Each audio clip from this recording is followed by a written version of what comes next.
Bom dia, irmãos. Graça e paz. É uma alegria muito grande para mim estar aqui. O Paulo falava agora há pouco sobre... Cadê o Paulo? Não sei se ele está aqui. Está para lá. Sobre os 2.500 alunos que passaram aqui pela Palavra da Vida. E enquanto eu ouvia, eu agradecia a Deus. Eu sou um desses, 2.500, mais até. E voltar aqui é muito bom, estar aqui é muito bom, estar com a minha família hoje aqui, conhecer algumas pessoas, rever algumas pessoas, para mim tem sido um momento muito especial desde ontem à noite, quando chegamos.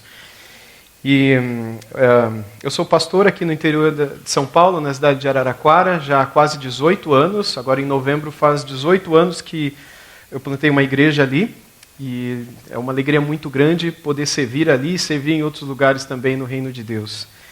E como eu disse ontem à noite, um pouquinho sobre aquilo que nós meditaremos nas manhãs aqui, até segunda-feira, eu gostaria hoje de manhã de falar de uma dessas famílias em tendas.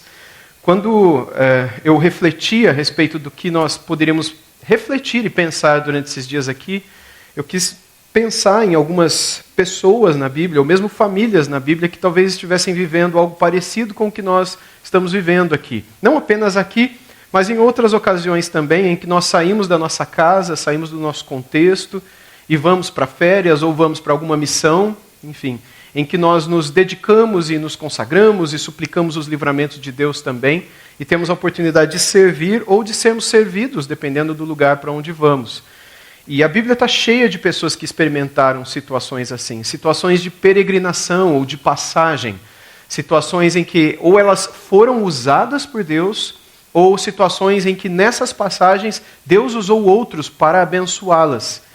E a primeira família que me veio à mente foi a família de Abraão e de Sara, e é sobre eles que eu gostaria de meditar com vocês nessa manhã. Eu gostaria de convidá-los a abrirem suas Bíblias comigo em Gênesis capítulo 12, por favor. Eu quero começar ali, lerei alguns versículos de forma espaçada, do capítulo 12 até o capítulo 21, refletindo sobre Abraão e Sara, sobre a esperança que é vencida pela fé, ou quando nós esperamos contra a própria esperança, contra essa esperança racional que muitas vezes nos leva a agir de forma impensada e nos leva a pecar mesmo, querendo antecipar as bênçãos de Deus ou querendo fabricá-las com as nossas próprias mãos. Quando a gente pensa na história de Abraão e de Sara, antes de nós lermos o texto, a gente tem ali a história do começo da nossa salvação.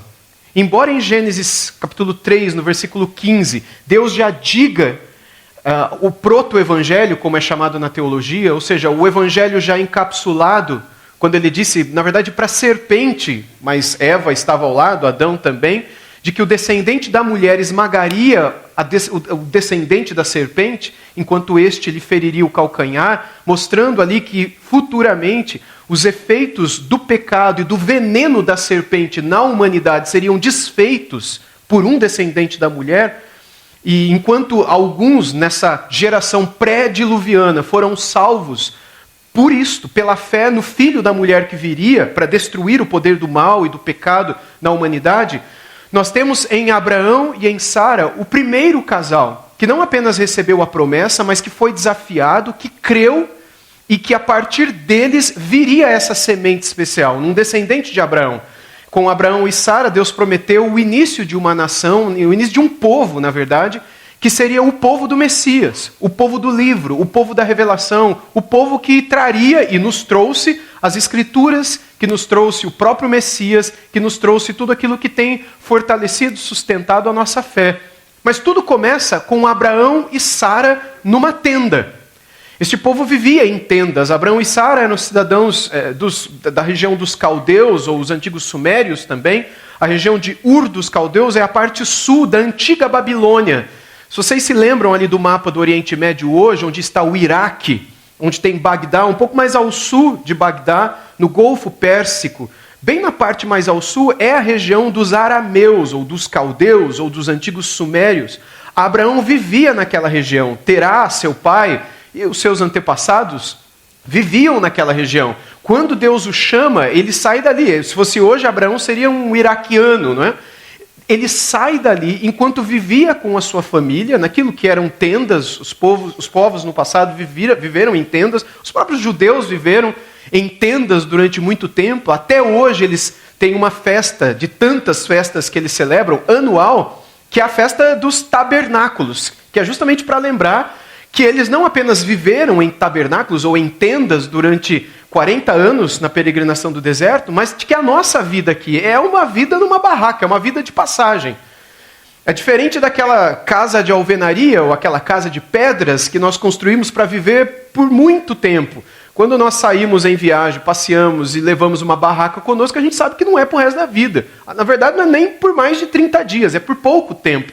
E a ideia de que este mundo é a nossa tenda, de que nós estamos aqui de passagem, começa já desde de Abraão e Sara, que são chamados nesse contexto já muito idosos, já avançados em idade, e a eles é dada a promessa de que a nossa salvação viria. Portanto, a história da nossa salvação começa dentro de uma tenda, com um casal idoso. É ali que Deus promete, pela primeira vez, que famílias comuns cumpririam o seu propósito, seus propósitos eternos.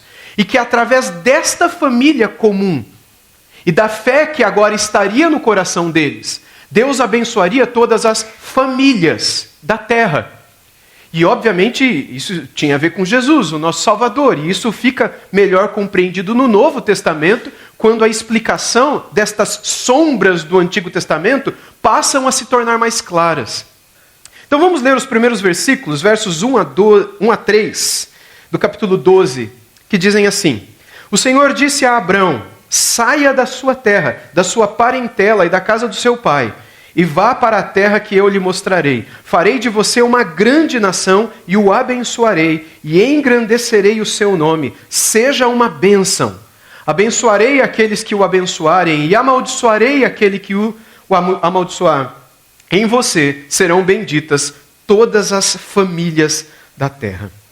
A promessa de Deus nesse primeiro momento é de que ele abençoaria Abraão, ou Abrão, nesse momento o seu nome era o nome que o pai dele deu para ele, depois Deus mudaria tanto o nome dele quanto o nome da sua esposa.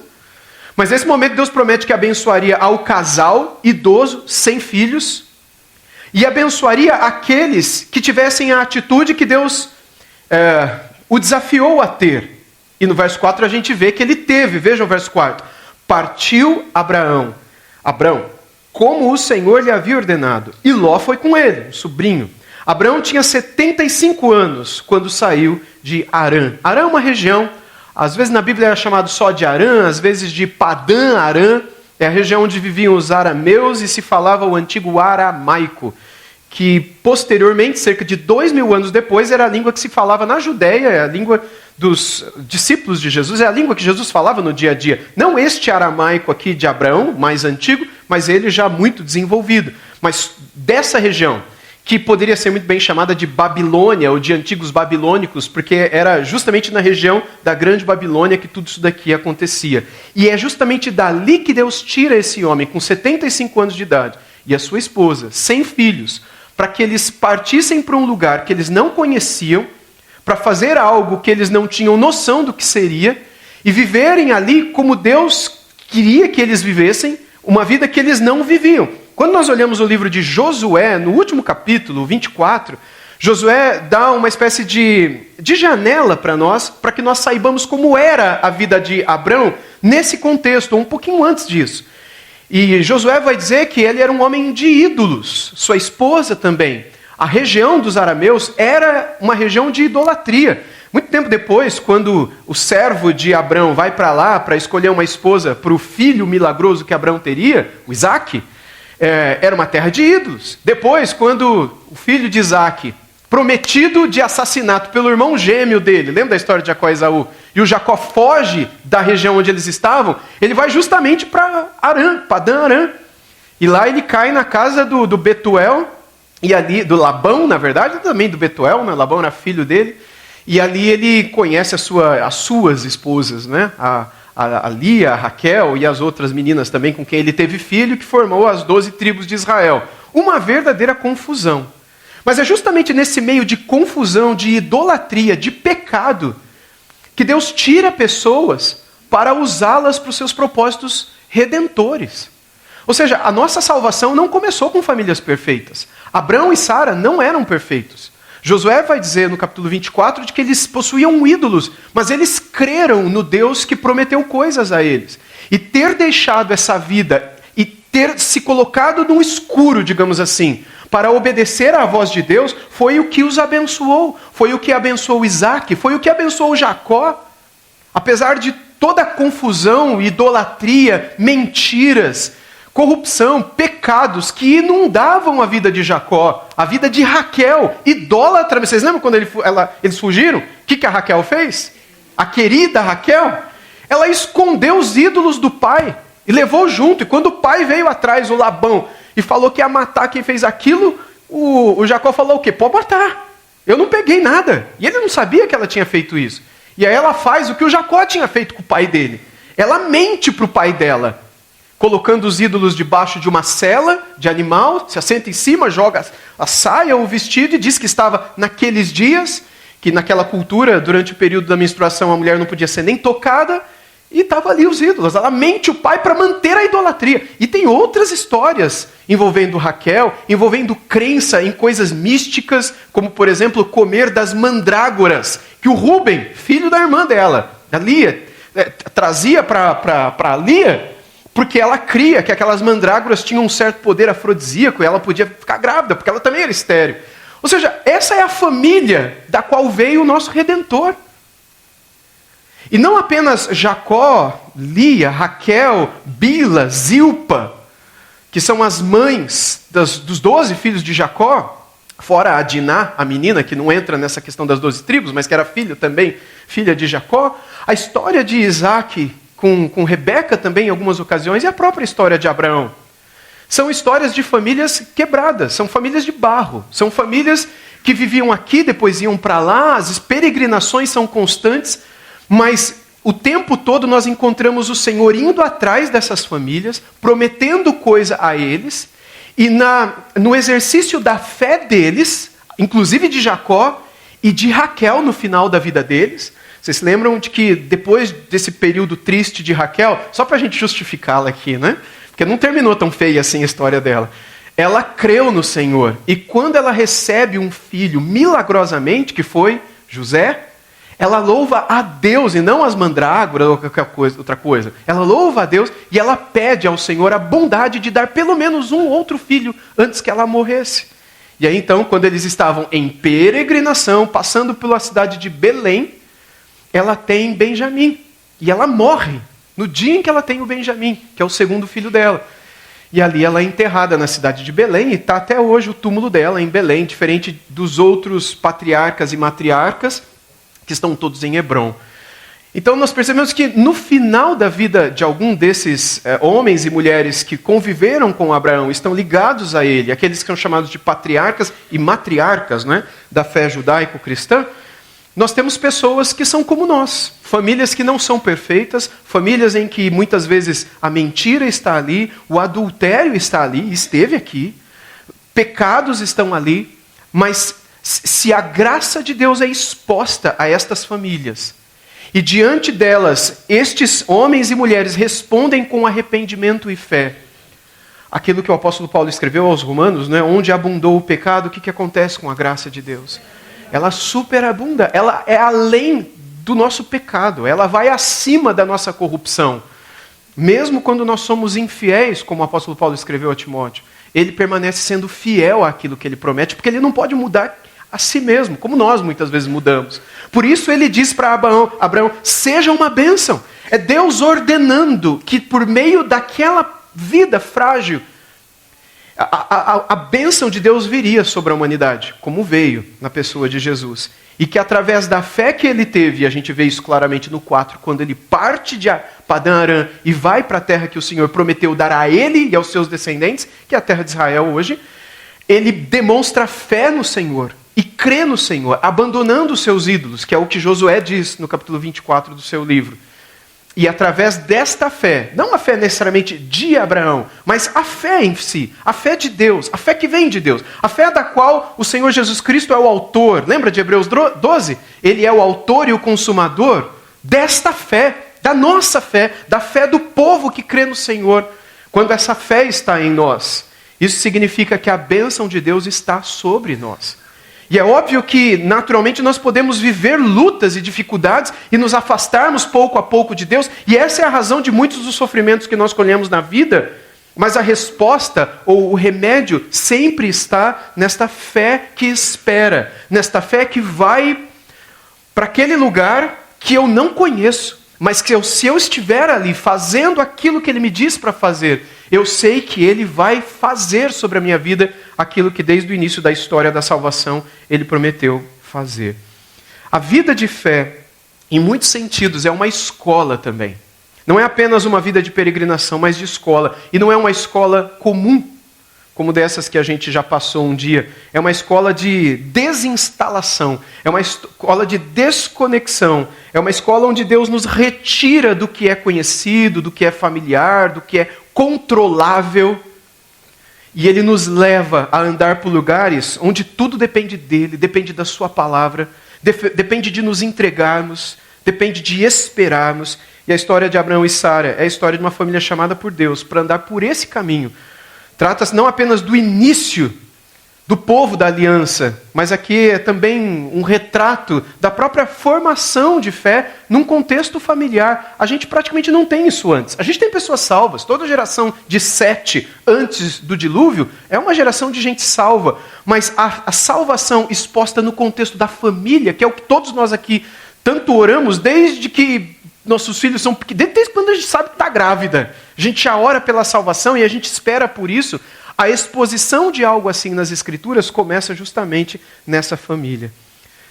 Como a gente acabou de ler no versículo 4, o Senhor chama Abraão quando ele tinha 75 anos de idade. E ele sai de onde ele morava na época, que é a região de Harã. Provavelmente a cidade de Ur ou alguma outra cidade dessa grande região de Harã ou Padã Harã. E Deus promete que faria uma grande nação deles. Dele e da Sara. Vamos entender um pouquinho então dessas promessas e do que nos é dito aqui. O fato de Deus prometer que esse chamado de Abraão, para ele sair da vida dele, não só do lugar, não só do CEP, do endereço, mas sair da vida, da idolatria, das práticas, e ir para uma terra diferente, e a promessa de que ele seria salvo, não é apenas isso, mas a promessa também de que ele faria de Abraão, por meio de Abraão, uma grande nação. O que é humanamente improvável. Eu não vou dizer impossível, porque nós estamos falando do Deus do impossível. Mas isso aqui é totalmente improvável. Como improváveis são algumas promessas de Deus nas nossas vidas também. Há certas famílias, eu não sei o caso de quase ninguém aqui, porque eu não conheço a maioria de vocês, mas cada um de nós aqui, e a maioria de nós aqui, não conhece um ao outro também, no contexto de conhecer mesmo. Tipo, o que está acontecendo na família dessa pessoa? Às vezes a gente é da mesma igreja, convive tanto junto, mas a gente não sabe as lutas pelas quais a pessoa está passando. E essas lutas, muitas vezes, são lutas que, mais uma vez, eu não vou usar a palavra impossível, mas eu poderia usar a palavra improvável quando nós poderíamos pensar em certas situações que a gente está vivendo, que é muito improvável, por exemplo, que o meu filho saia da vida que ele está vivendo e venha para os caminhos do Senhor. Ele está tão distante. É muito improvável que o meu marido, que a minha esposa, ou que, enfim, mude alguma coisa na vida deles. É muito improvável que esse casamento seja restaurado, porque o meu coração está ferido demais. Aquilo que aconteceu, eu acho que nunca vai voltar a ser como era antes. Talvez um relacionamento com algum parente, algum amigo, ou alguém com quem a gente convive e que é tão próximo, e estava no nosso convívio familiar, tão presente, as coisas às vezes que parecem tão improváveis, humanamente falando, elas são possíveis. Espiritualmente, teologicamente, pensando na presença de Deus, não é? Falando. O chamado de Deus aqui, ele não se ajusta à lógica humana, porque Abraão e Sara já eram casados há muito tempo. Há muito tempo. E eles não tinham filhos, e eles tinham certeza de que eles nunca teriam. Agora não vai dar para ter mesmo, né?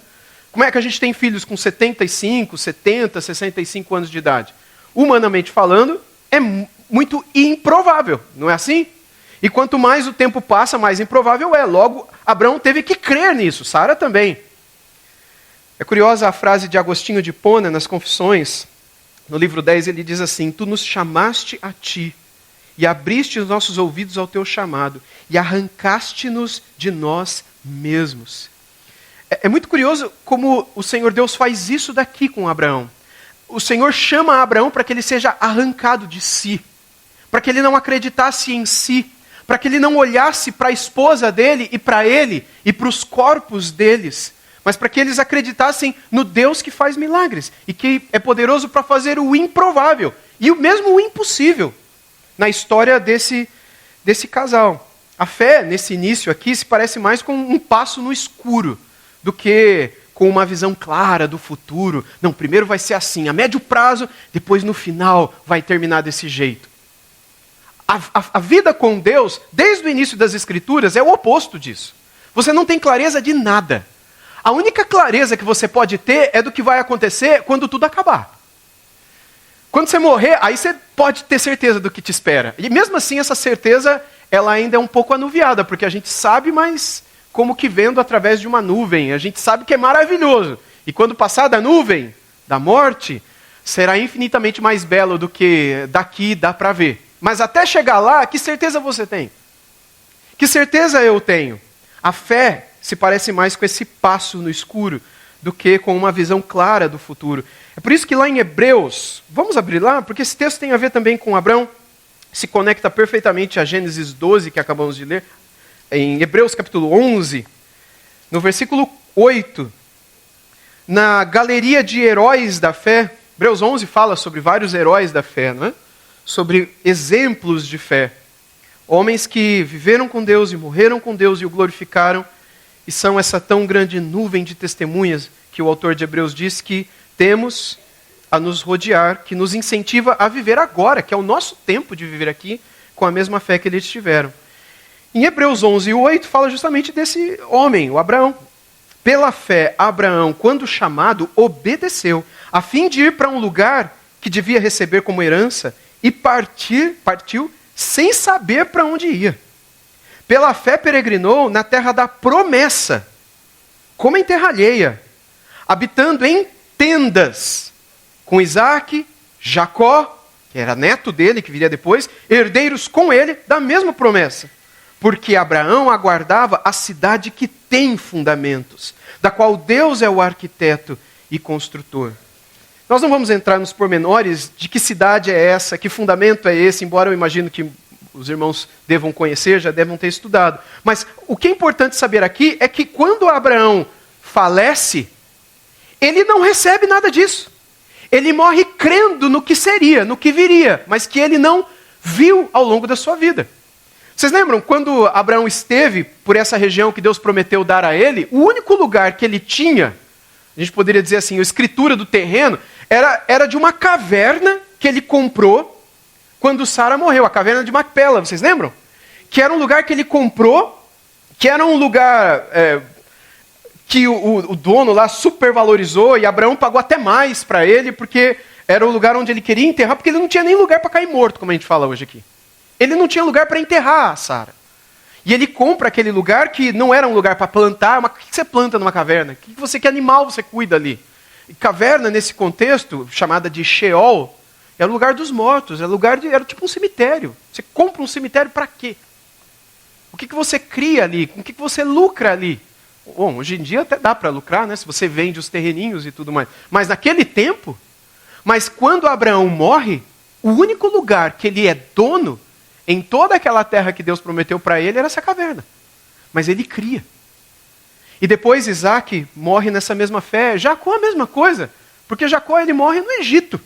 Não é nem aqui, mas com a promessa de que futuramente, a gente sabe que é 430 anos depois, um dos descendentes de Jacó e de Isaque, de Abraão, o Moisés, ele vai tirar o povo dali, mas isso séculos depois. E os traria de volta para essa terra. E o próprio Moisés nem veria nada dali, seria Josué que entraria e conquistaria aquela terra. E, enfim, a promessa de Deus se cumpre lá na frente. Há coisas na nossa vida que nós somos chamados a crer e a obedecer e a esperar e que talvez nessa vida nós não vejamos. Como, por exemplo, possivelmente a salvação de alguém, ou possivelmente a restauração de algo que não tem necessariamente a ver com a gente. ou às vezes até tem, mas que a despeito dos nossos esforços pela paz e pela restauração, a gente não viu nenhum resultado positivo até que a gente partisse desse mundo. Mas as sementes que são plantadas pela nossa fé, pelo nosso esforço no sentido de buscar a paz, no sentido da restauração, aquilo que nós fazemos em obediência ao Senhor, que são as boas obras, como Tiago escreve na sua epístola, as boas obras fruto da nossa fé, que fazemos para glorificar a Deus. Paulo também fala sobre elas. O fruto de todas as nossas ações muitas vezes não serão vistos enquanto nesse mundo vivemos. Enfim, essa é a condição de muitas famílias hoje. Elas são chamadas a andar com Deus sem saber o que o futuro vai trazer. Às vezes é um filho que ainda nem veio, eu estou falando de filhos aqui, mas muitos nesse contexto. Ou às vezes uma cura que ainda não chegou, ou às vezes uma reconciliação mesmo que está longe demais da gente. Mas enfim, o tempo passa. O ventre de Sara, ou Sarai, como é o nome dela originalmente, continua estéril. E a promessa de um filho, de uma nação dona da terra, ele não tem nem terra nem filho e está ficando velho. O cumprimento da promessa parece distante. Então, como muitos de nós falam, né? Ou fariam, ou falamos, ou falaríamos, eles tentam ajudar a Deus. Não sei se você já conheceu pessoas assim. Eu não vou falar de você, porque a gente sempre conhece alguém que fez isso, né? A gente sempre é amigo de alguém que...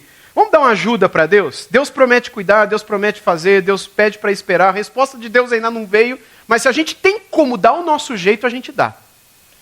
Sara, então, propõe algo... O que ela propõe para Abraão? Eu não posso ter filha, mas tem aqui. Como é que é o nome dela? Então, sabe ela, Abraão? O que você acha de ter um filho com ela? E aí, quando o bebê da Agar, com você, Abraão, meu marido, mas você vai ter um filho com ela, nascer, eu adoto. Mas eles não combinaram isso com Agar. Mas era o que eles queriam. E ela era uma espécie de serva deles, que não era escrava no sentido de escravidão, como a gente está acostumado a imaginar, dos últimos séculos mais recentes, mais próximos a nós. A escravidão era outra coisa. Não tinha nada a ver com essa escravidão de senzala e opressão. Muito pelo contrário. Não é? Mas também não vou entrar nesse ponto aqui agora. Ela era uma serva, uma pessoa, era uma amiga, uma pessoa que trabalhava junto e dependia até do Abraão e da Sara para viver, para cuidar de si, enfim, viver a vida. Era algo absolutamente natural e não opressivo. E Abraão aceita a proposta de Sara de ter um filho com a Agar. E isso, desse relacionamento, nasce Ismael, um filho fora da promessa, que eles achavam que era o jeito de ter o cumprimento da promessa. Tendo Ismael, pronto, está aqui meu filho. É meu filho, eu sou Abraão, foi meu, não foi com a Sara, mas é meu filho. Não é assim que a cultura patriarcal desse Oriente Antigo considera que o filho está ligado ao pai, a mãe é apenas um instrumento necessário? Mas para Deus não é assim. Para Deus não é essa a ideia. Para Deus essa ideia cultural está completamente fora daquilo que ele planejou, daquilo que ele desenhou desde o início, que homem e mulher são uma só carne, e de que não existe algo que proceda de um e exclua o outro como se fosse um mero objeto necessário. Não deveria ser assim. Enfim, o puritano Thomas Watson, ele escreveu que a fé verdadeira, ela pode ser fraca, mas ela não desaparece. Ela pode tropeçar, mas ela não cai para sempre. Aqui, no caso de Abraão, eu creio que se aplica essa frase de Thomas Watson, porque a fé dele e de Sara fraquejaram num primeiro momento.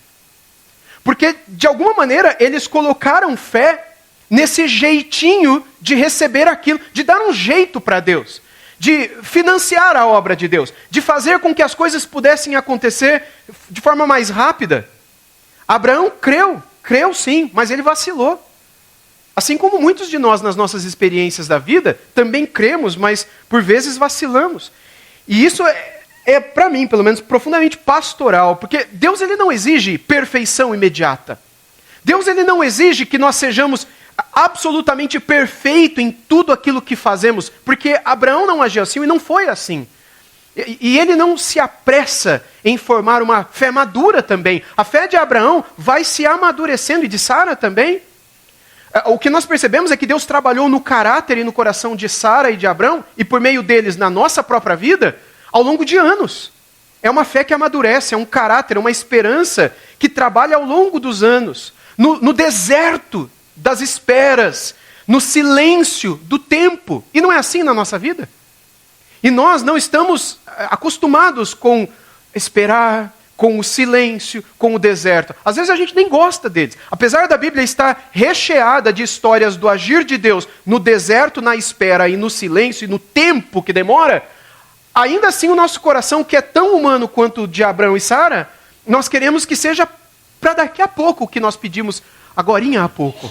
Nós queremos que a resposta venha, e se não vier, ou a gente acha que ele esqueceu, ou a gente acha que a gente precisa fazer alguma coisa. Enfim, nós queremos sempre dar um jeito naquilo que pode ser melhor. E esse período entre a promessa e o cumprimento é muitas vezes o espaço onde Deus forma o nosso caráter. É onde nós somos tratados, trabalhados, transformados. E Ele trabalha ao longo dos anos. Onde Ele ensina, né, que os métodos dEle não podem ser substituídos por estratégias nossas, ou pela nossa capacidade. Em muitos lares hoje vivem essa tensão. A espera de um filho, a espera de uma mudança de coração, a espera por um sinal, a espera por um recomeço. E é aqui que a gente aprende. Deus não precisa da nossa ajuda, Ele precisa da nossa confiança. Ele precisa da nossa entrega, da nossa obediência. Bem, a gente avança, né? Porque essa história de ter que esperar e dar um jeito em Deus acontece dos capítulos 15 a 17, que é quando a tragédia do nascimento de Ismael, e eu chamo de tragédia porque o próprio Deus disse que assim seria na história dos descendentes de Abraão, que o descendente de Agar, o Ismael, sempre viveria fronteiriço ao seu irmão Isaque, e seria como um boi selvagem, um jumento selvagem fazendo guerra contra ele, o tempo todo, e o descendente de Sara sempre se defenderia e lutaria contra ele, e seria atacado por ele enquanto vivesse cercado por ele. Bom, Isaque é o pai, digamos assim, da nação israelita, dos judeus, e Ismael é o pai da nação árabe. E aquilo que foi dito há mais de 4.000 anos atrás se cumpre até hoje. Onde é que moram os descendentes de Ismael? Onde é que moram os judeus? Aquilo que Deus disse debaixo de uma árvore, quando a Agar estava fugindo de Abrão e de Sara, com o Ismael pequenininho junto dela, e ora, e clama a Deus. E a Bíblia diz que Deus ouviu o clamor dela e fez promessas a ela, fez promessas inclusive com relação a Ismael. Nós temos essa palavra de Deus, que se cumpre até hoje. Os árabes, descendentes de Ismael, descendentes desse relacionamento de Abraão com Agar, até hoje são fronteiriços ao seu irmão Isaque, que é o pai de Jacó, que é o pai de Judá, que é o pai de todos os judeus. E isso até hoje gera guerras, tensões, tristeza, sofrimento de ambos os lados. De pessoas que não têm nada a ver com essas, enfim, com várias intenções, motivações que estão por trás de tantas guerras ao longo de 4.000 anos. Não é uma coisa que começou agora, ano passado, ano retrasado, semana passada. É algo milenar. E que vai acabar quando? Bom, segundo as Escrituras, quando o Senhor voltar. Porque isso não teria fim. Isso não teria fim, senão imediatamente antes da segunda vinda do nosso Redentor, que renovaria todas as coisas. E é por isso que nós esperamos e oramos também, como os salmos nos ensinam, pela paz na cidade, na paz em Jerusalém, no caso. Mas a paz em Jerusalém significa a paz em toda aquela região, não apenas para os judeus. Porque se há paz ali, a paz está ao redor dali também. E cabe a nós orarmos até hoje, como as Escrituras nos ensinam. Mas veja, um passo mal dado, porque queremos agir de um jeito que podemos ajudar a Deus. Pode trazer consequências não só para a gente, mas às vezes para o nosso bisneto vai estar colhendo as consequências de uma coisa errada que a gente fez lá atrás. Até hoje, o mundo sofre por causa de uma decisão errada que passou na cabeça desse casal de velhinhos, Sara, e na verdade começou na cabeça dela. Mas o Abraão matou no peito e saiu jogando. Ele não gostou da ideia? E até hoje está aí, não é, o resultado. Enfim. A partir do capítulo 18, a gente vê o riso da incredulidade da Sarai, que é substituído pelo riso da promessa. Abra comigo lá no capítulo 18, voltando para Gênesis. Vamos ler do versos 9 ao 15, onde o Senhor aparece para Abraão nos carvalhais de Manre, né, o que nós vemos no comecinho desse capítulo aqui, ele estava sentado na entrada da tenda dele, no maior calor do dia, por volta do meio-dia. Ele levanta os olhos, vê 3 homens em pé vindo até ele. E aí um desses homens é o próprio Deus. E ele se ajoelha diante desse, aspas aqui, homem. Ele presta cultos a esse homem. Esse aspas, mais uma vez, homem, promete que viria e daria um filho. Ou seja, não é um homem, não é um anjo.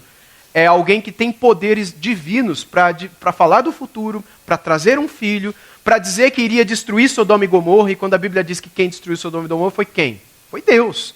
Mas este Deus pré-encarnado, como acontece várias vezes no Antigo Testamento, está entre esses 3 aspas, homem, que nos carvalhais de Manre, ou do Manre, aparecem para Abraão. E no meio dessa conversa toda, o verso 9 diz o seguinte: então lhe perguntou, esse homem, tá? Onde está Sara, sua mulher? E ele respondeu, está aí na tenda. Um deles disse, certamente voltarei a você daqui a 1 ano. E Sara, sua mulher, dará à luz um filho. Sara estava escutando à porta da tenda, atrás de Abraão. Abraão e Sara já eram velhos, avançados em idade. E Sara já havia cessado o costume das mulheres. Não podia ter mais filhos. Por isso Sara riu em seu íntimo, dizendo consigo mesma, depois de velha, e velho também o meu senhor, terei ainda prazer? Mas isso ela disse no coraçãozinho dela. Gente, se eu fosse uma mulher, fosse Sara, eu faria até pior. Como assim, Deus? O senhor vai voltar e eu vou ter um filho? Velha, o meu marido, velho, meu senhor, meu marido, a mesma palavra em hebraico, senhor e marido é a mesmíssima palavra. Teria ainda prazer? Então o Senhor perguntou a Abraão. Curioso, né? Senhor é aquele homem. Porque Sara riu, dizendo, será verdade que darei ainda à luz sendo velha? Ele sabia o que estava acontecendo no íntimo de Sara, dentro da tenda, escutando. Porque ele é Deus, ele conhece o nosso coração. Porque Sara riu, dizendo, será verdade que darei ainda à luz sendo velha? Por acaso, existe alguma coisa, algo demasiadamente difícil para o Senhor? Daqui a 1 ano, nesse mesmo tempo, voltarei a você e Sara terá um filho. Então Sara teve medo e negou, dizendo, eu não ri. Ele, porém, disse, não é verdade, é certo que você riu. E aqui termina a nossa história, porque a partir daqui, Abraão começa a interceder por Sodoma, por Gomorra, porque a continuação do texto é a destruição que viria.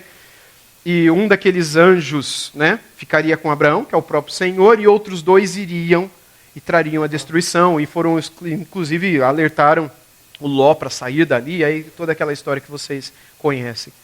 Enfim, quando o Senhor visitou aqui o Abraão e a Sara, em forma humana, a promessa é reafirmada.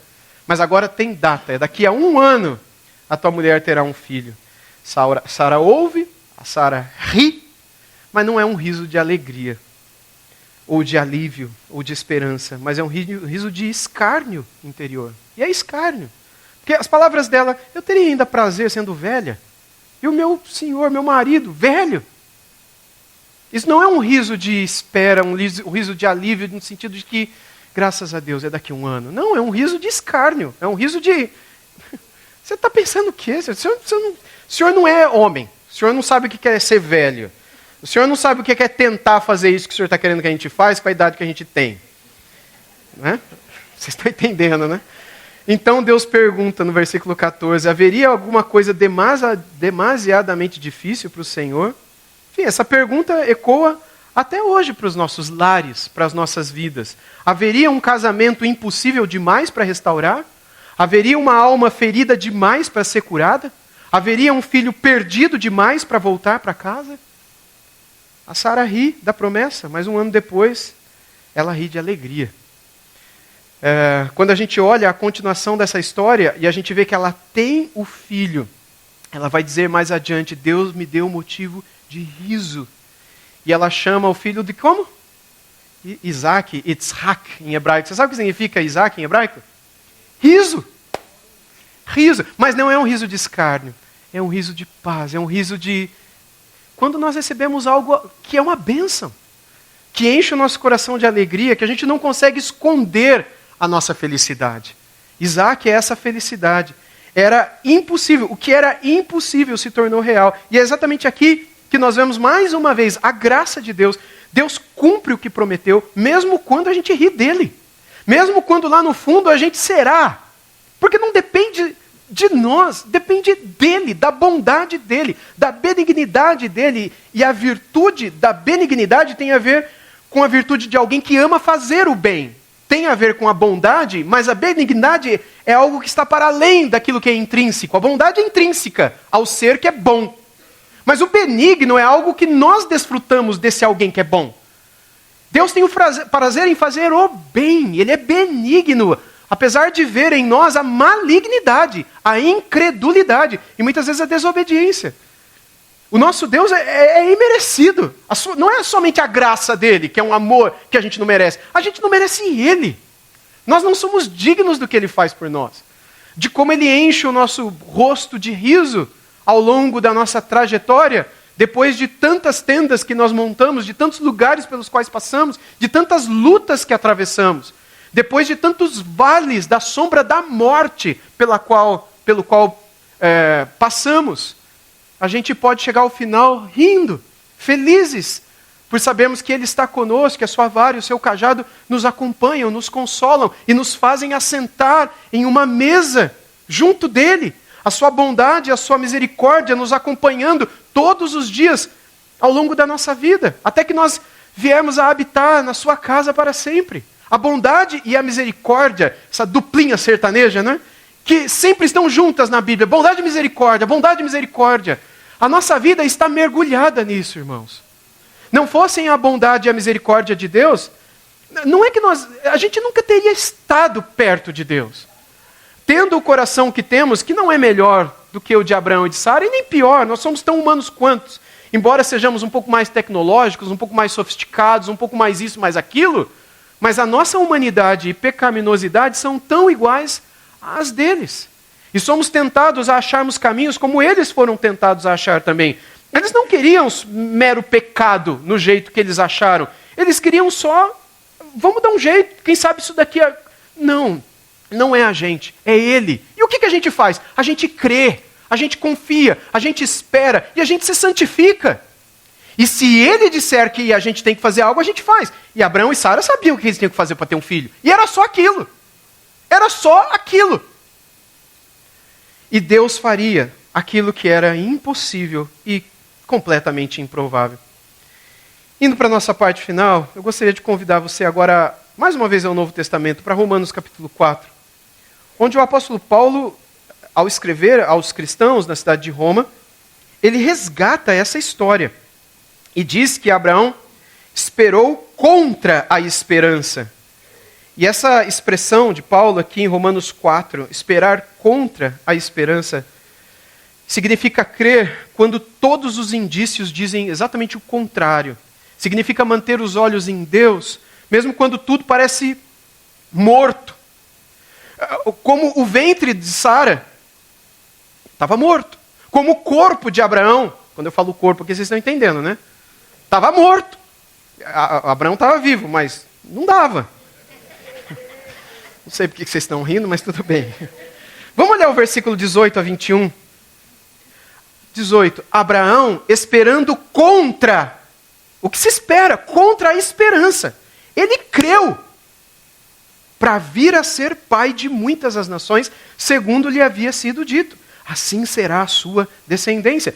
E sem enfraquecer na fé, levou em conta o seu próprio corpo, já amortecido, tendo ele quase 100 anos, e a esterilidade do ventre de Sara. Não duvidou por incredulidade da promessa de Deus, mas pela fé se fortaleceu, dando glória a Deus, estando plenamente convicto de que Deus era poderoso para cumprir o que havia prometido. Assim também, olha isso, assim também isso lhe foi atribuído para a justiça. E as palavras lhe foi atribuído foram escritas não somente por causa dele, mas por causa de quem? Mas também por nossa causa, visto que a nós, igualmente, nos será atribuído, a saber, a nós que cremos naquele que ressuscitou dentre os mortos, a Jesus, o nosso Senhor, o qual foi entregue por causa das nossas transgressões e ressuscitou para a nossa justificação. Paulo aqui, de forma brilhante, inspirado pelo Espírito Santo, obviamente, ele conecta a história de Abraão e de Sara, e essa história toda sobre a qual meditamos desde o início, com a nossa vida. E ele diz, é por nossa causa que essa história está registrada, e para sempre registrada. É para que nós saibamos que Deus tira a vida do mundo dos mortos. Assim como ele, do corpo amortecido de Abraão, do ventre amortecido de Sara, e do túmulo amortecido de Cristo, onde o corpo dele está amortecido, Deus produz vida. Será que nós não podemos crer que Ele pode novamente trazer vida em áreas da nossa vida que nós achamos que já estão mortas, que não tem solução, não tem restauração, não tem volta, não tem conserto, não tem perdão? O nosso Deus não conhece isto. O nosso Deus, Ele conhece a restauração. Ele conhece aquilo que para nós é um milagre e que para Ele é um olhar. Para Ele é uma palavra. E por que não agora? Porque na espera o nosso caráter é transformado. A nossa fé é fortalecida. E a virtude da perseverança é trabalhada. Porque não terminará aqui. As lutas continuarão. E até o fim nós viveremos aflições nesse mundo, como o próprio Senhor nos garantiu.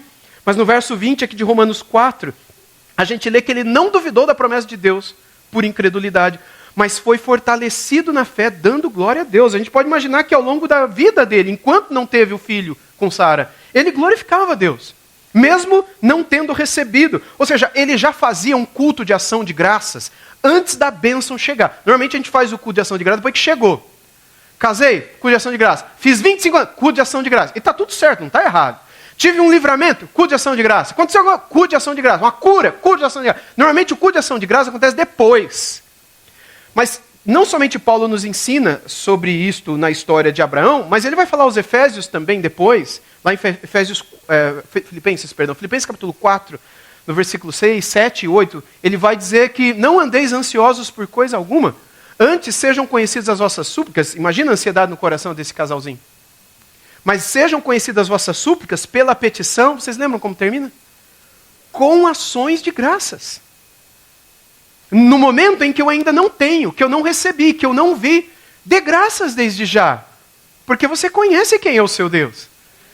Essa esperança enchia o coração deles e os sustentava, enquanto eles ainda não viam a barriguinha da Sara, já idosa, crescer com o filhinho dentro. E Paulo conclui no 23, não é? Isso não foi escrito apenas por causa dele, mas também por nossa causa. Ou seja, a fé de Abraão não foi apenas um exemplo, ela foi uma sombra da nossa fé em Cristo, como Paulo termina no capítulo 4 dizendo, nós cremos que Deus, não apenas de um corpo amortecido, mas de um homem completamente morto, e depois de 3 dias sepultado, Deus o ressuscitou para a nossa justificação. Por causa das nossas transgressões, Ele ressuscitou para selar o plano da nossa salvação. João Crisóstomo, talvez o maior pregador da igreja primitiva, a igreja antiga, ele escreveu comentando sobre a história de Abraão, pregando sobre ela, assim, Abraão viu o dia de Cristo e se alegrou, porque aquele filho era a primeira luz da promessa que se cumpriria na salvação dos povos. Isaac, num certo sentido, nas palavras de João Crisóstomo, era um prenúncio de Jesus. O filho risonho, Isaac, riso, ele anuncia um plano muito maior. Isaac teria Jacó, Jacó, Judá, Judá, Davi, Davi, Jesus, né? A linha genealógica do nosso Salvador. Ou seja, esse filho risonho, que trouxe riso para a mãe, não o antigo de escárnio, mas o agora de alívio, de paz, de alegria. A alegria de Sara, de um certo modo, antecipa a alegria do mundo, quando o Salvador viesse. E é a nossa alegria porque ele veio. Esta é apenas uma de tantas experiências que aconteceram na vida de pessoas em tendas, vida de pessoas em passagens, e que em alguns momentos das suas passagens, da sua peregrinação, aprenderam e foram transformados. A vida em tendas, como a de Abraão e Sara, é uma vida frágil. A nossa vida é frágil. É uma vida móvel, não é? É uma vida incerta. É uma vida completamente no escuro. Mas é justamente nesse lugar incerto que Deus habita com o seu povo. E Ele não exige uma casa perfeita onde tudo antecipadamente prescrito e anunciado. Ele exige apenas fé, que é a convicção daquilo que a gente não vê. É a certeza do que a gente espera. Mas a gente já tem certeza. Mas a gente ainda não viu, mas a gente tem certeza. A gente ainda não recebeu, mas é como se já tivesse recebido. E por isso a gente já é grato. Quão maior não será a alegria, o júbilo, o gozo, quando a gente receber? Mas essa alegria já nos é dada antes, que é o que a Bíblia chama de bem-aventurança, que é essa alegria antes de receber as coisas. É uma alegria por algo futuro. E a pergunta dele para o Abraão, com a Sara escondida dentro da tenda, rindo no coração, permanece para a gente hoje. Haveria algo difícil demais para mim? Porque Deus sabe o que acontece dentro da tenda de cada um de nós. E Deus sabe o que está dentro do coração de cada um de nós. Que às vezes os nossos filhos ou o nosso cônjuge não sabe. E Deus pergunta para a gente, será que tem alguma coisa difícil demais para mim? Seja qual for o deserto que você esteja vivendo na sua casa, seja qual for a espera que você está vivendo, você e eu precisamos saber disso, que Deus continua sendo o mesmo. O nosso Deus, Ele ainda transforma risos amargos em sorriso de alegria. Ele continua fazendo nascer promessas em terrenos estéreis. Ele cumpre aquilo que Ele promete. Ele é poderoso, sim, para fazer o impossível. Aquilo que aos nossos olhos parece improvável, impossível, que não vai acontecer, como um filho, ou como um coração ferido ser curado, ou como um casamento já destruído ser completamente restaurado. É como se Ele dissesse, existe alguma coisa difícil demais para mim? Que Deus possa nos abençoar e nos ajudar na nossa pequena fé. Que Ele possa nos ensinar a esperar contra a esperança, como Paulo escreve aqui em Romanos 4, para o nosso bem e para a glória dEle. Amém? Vamos orar. Senhor, nós te agradecemos pela Tua palavra, Senhor, que nos ensina da história de homens e mulheres tão frágeis quanto nós, que esperaram contra a esperança e que desfrutaram em vida de ver, ó Deus, ou parte de Tuas promessas, ou muito de Tuas promessas, mas desfrutaram e descobriram, Senhor Deus, que o fim de suas vidas não foi no vale da sombra da morte, o fim das suas vidas não foi no choro que durou durante a noite, mas que vieram a desfrutar da alegria pela manhã, que vieram a sair deste vale sombrio. Ó Deus, ensina-nos também a esperar contra a esperança. Ajuda-nos a confiar quando tudo parece contrário e improvável, às vezes até impossível aos nossos olhos. Que a nossa família, como a de Abraão, seja encontrada firme na fé, mesmo que imperfeita como é, e que o Teu Filho, o verdadeiro Filho da promessa, o nosso Salvador, possa nos encher de riso, de vida e de esperança, para a Tua glória, Senhor Deus, e para o nosso bem. Em nome de Cristo Jesus. Amém.